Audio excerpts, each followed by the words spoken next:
Hi everyone, welcome to Extraordinary Taste. Look at this! A smooth, crab-free New York-style cheesecake with a rich, creamy texture, combined with a tangy flavor and buttery crust, is surely to be loved by many people. In this video, I will guide you to perfection even if you're a beginner. I will show you how to prepare a springform pan so you can easily release the cake from the bottom of the pan. As well, baking in a water bath without the need to wrap the springform pan in aluminum foil. So let's get started. Springform pan makes it easy to detach a cake from its sides. However, at times it can be challenging to detach the cheesecake from the bottom when the crust is pressed against the rim. To fix that, place a sheet of parchment paper over the flat bottom portion. Close the latch tightly. The bottom is now in parallel alignment with the side.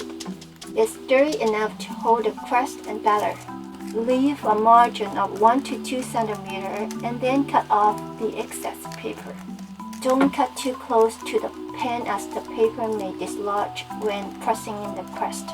No need to apply grease to the sides when using a nonstick. Now let's make the crust. 125 grams graham crackers. Put them in a plastic bag and crush them with a rolling pin. Use a bigger bag and don't seal it so the air doesn't get trapped inside. Make sure the crumbs are finely crushed so they can stick together. Put the crumbs in a bowl and stir in 6 tablespoons of melted butter, 1 tablespoon of sugar. The sugar not only adds sweetness to the crust, but also assists in binding it together when it melts during baking. Thoroughly mix all the ingredients until it can be tightly compressed with a firm squeeze. Press the crumbs firmly onto the bottom of the pan.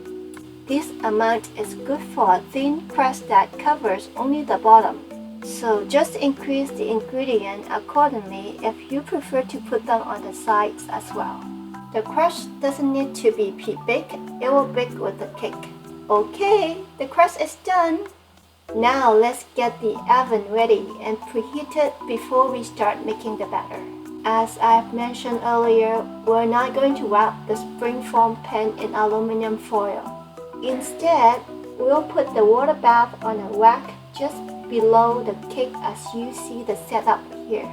Then preheat the oven to 350 degrees Fahrenheit. Here are all the ingredients for the cheesecake filling. Let the cream cheese sit at room temperature for around 30 minutes to naturally soften it, but no more than an hour. The final temperature of the batter is crucial in preventing cracking. Break the cream cheese into smaller chunks. Mix in 200 grams sugar, 125 grams sour cream to add a layer of tangy flavor. Add in the eggs one at a time. Sieve in 30 grams cornstarch, which makes the cheesecake more firm and sturdy. 3 tablespoons lemon juice. The addition of lemon juice gives the cheesecake a nice balance of sweet and tangy flavors. 1 teaspoon of vanilla extract. Half a teaspoon of salt. Now I'm going to switch to electric mixer to finish the mixing process. On medium-high speed, beat until the mixture becomes light, fluffy, and smooth. This takes about 6 to 8 minutes, depending on the power of your device. Ripples may appear when the batter has reached a smooth, creamy consistency. The more you beat, the smoother the batter will become. However, overmixing the batter can result in cracks due to the elevated temperature caused by excessive beating. So it's best to maintain the batter temperature below 65 degrees Fahrenheit. Once the mixing is done, pour the batter into the pan at a height about 6 inches. This helps release some of the trapped bubbles. Shake it to smooth out the surface.